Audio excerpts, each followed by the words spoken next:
Right, hello guys. Ayan, so gagawa tayo ng juice, fresh juice. And yung ating pong gawing juice dito guys is meron tayong apple, meron tayong cucumber, carrots, and then lemon.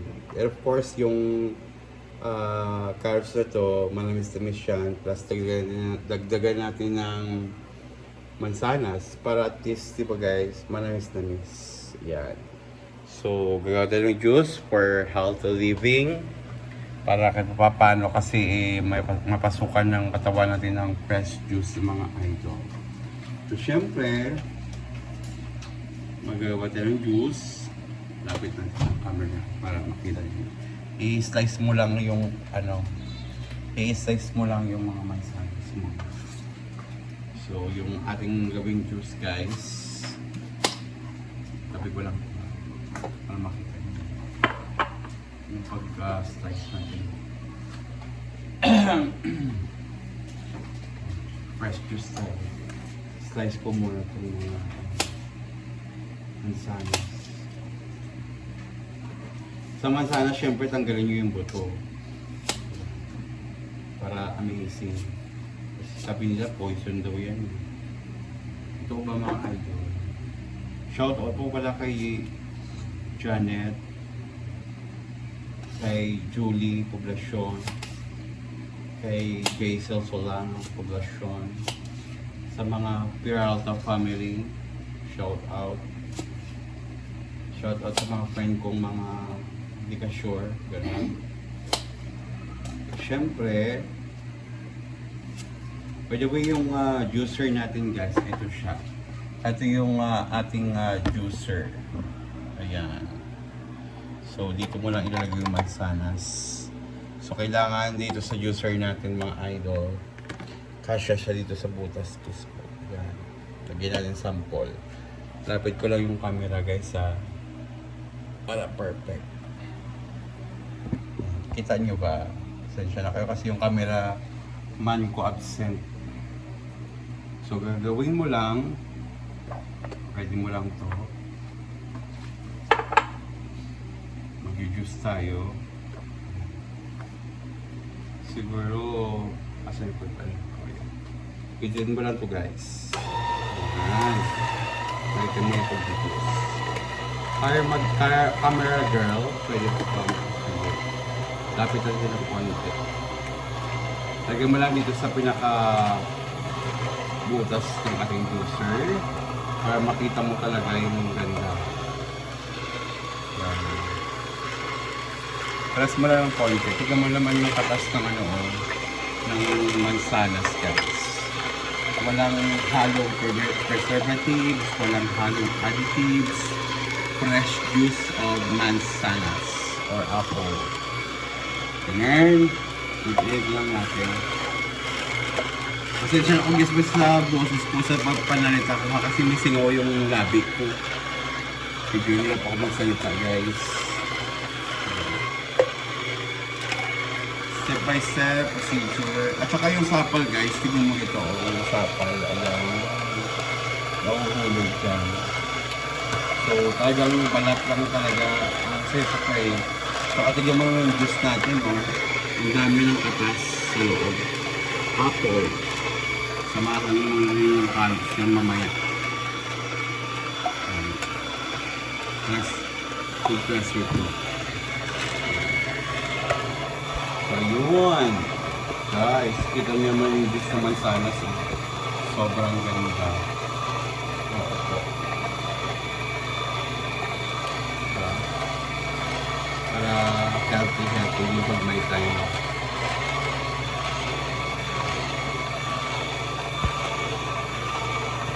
Sunod natin dito yung sa lemon pala ha, by the way, mga idol. Pag sa lemon, dapat tanggalin yung balat para hindi mapait. Ganun. Ang bawa, ito yung ang mansanas hindi bumababa. Plus mo lang yung pag-pressure natin. Lemon pa talaga yun. Tagong fresh juice, yung sapal na. Sapal ng mansanas.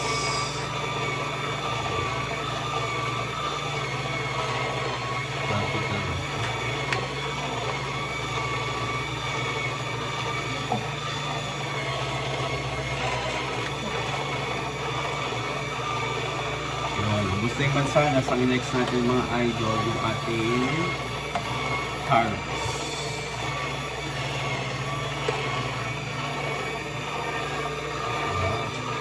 So yung carrots, syempre slice natin yung carrots.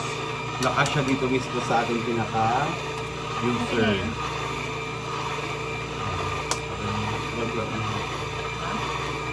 Hindi, okay na yun.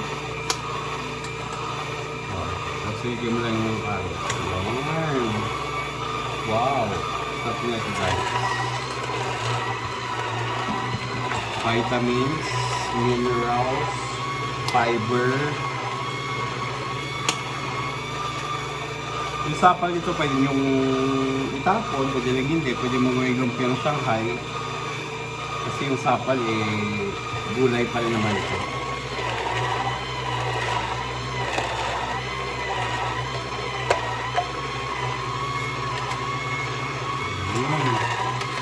Fresh na fresh yung fresh na fresh yung ating carrots. Fresh from the farm. Rice tayo ulit. Behind the camera guys, yung aking wife nandito. Siya po ay kumakain ng pizza. Visit siya. Yung carrots na napag-slice ko, 4 na slice lang pwede na. Katulad dito. Yan, 4 na slice. As long kasya siya dito. German. Fresh blister na doon. At saka tingnan nyo, I know yung sapal. Sapal. Diba?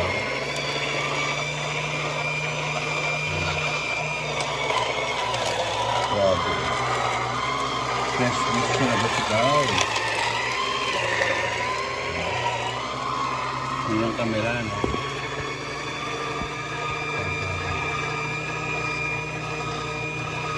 Okay, last batch ng ating carrots. Pwede mo siyang i-off muna para hindi masyadong ganun kaingay. So like what I've said guys, yung pag-slice ng carrots, 4 na piraso. Para yung kasya lang dito. Pasok mo lang. Fresh this tayo. Pag may time.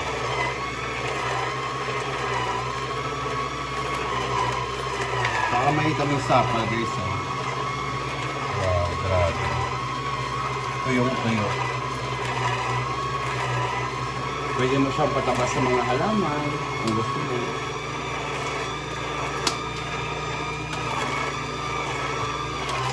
Fresh juice.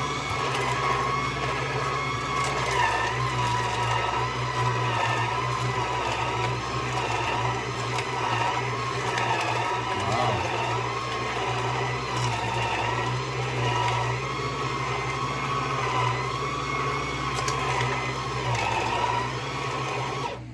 Tignan nyo guys, so yung juice natin.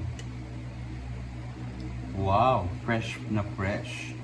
Mansanas at saka carrots. Tignan mo naman, no, halos makakaisang baso na tayo.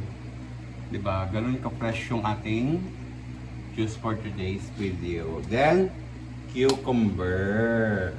Cucumber. Ito naman kasi is ano to tawag doon. Alkaline siya. Tapos, syempre yung ano siya sa mas water siya. May tawag doon guys. Sorry Yung mas matubig kasi to, parang ito yung pinakatubig. Fiber, syempre.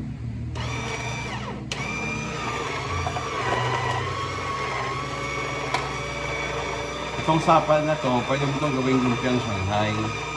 Pwede mo gawing lumpiang Shanghai, pwedeng tortahin mo or pangpataba mo sa mga halaman mo.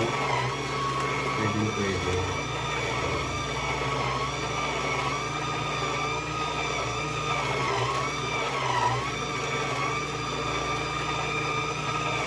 Feeling ko ba? Amazing.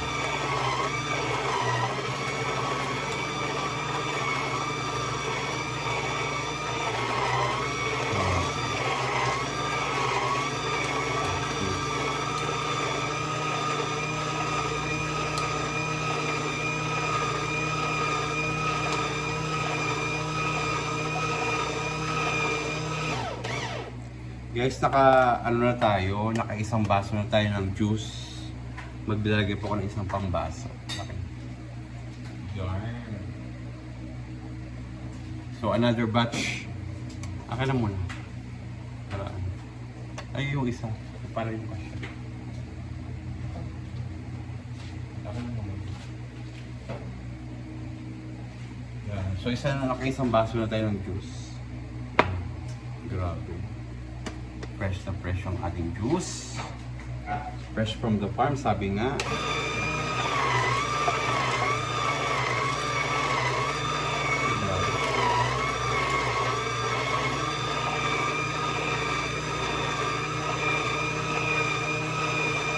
Last batch na ito ng ating picture from the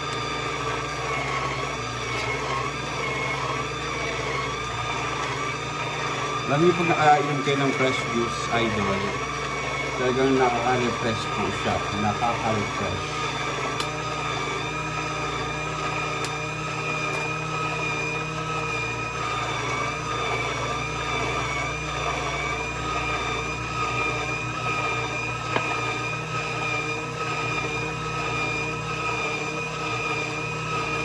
Gamit lang na food pressure.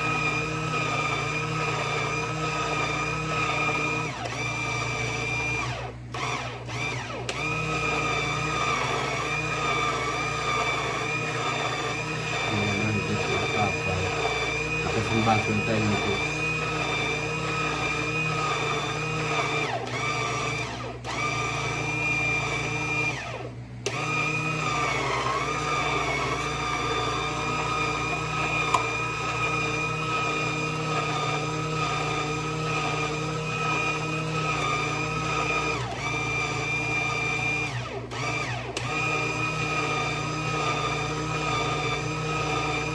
Kaya mag-juice yung kayo mga idol pag may time. Lalo pag ang mga gulay ngayon mura katulad ng mga cucumber, carrots. So hindi nyo na habang mura yung mga gulay para gawin yung juice. Okay. So lang juice natin kasi talagang katas na katas niya.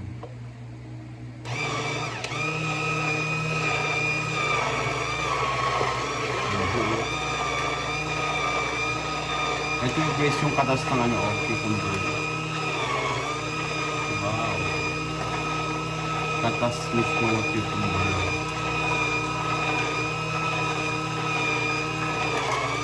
Tapos maglagay tayo ng lemon. Tandaan ng lemon, tanggalan ng balat.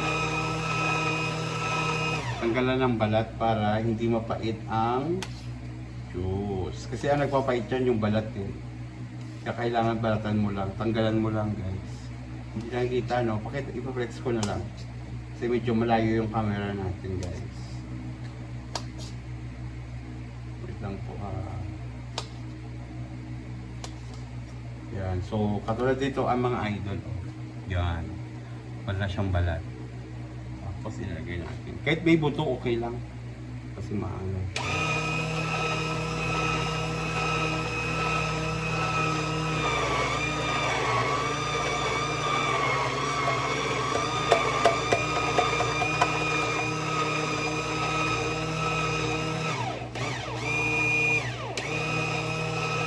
Alright, we're done.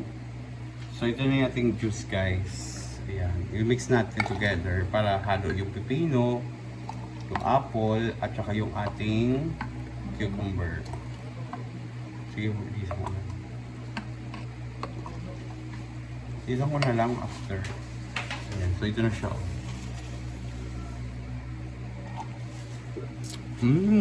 Sarap. Okay, thank you so much. Bye-bye guys. Bye, God bless.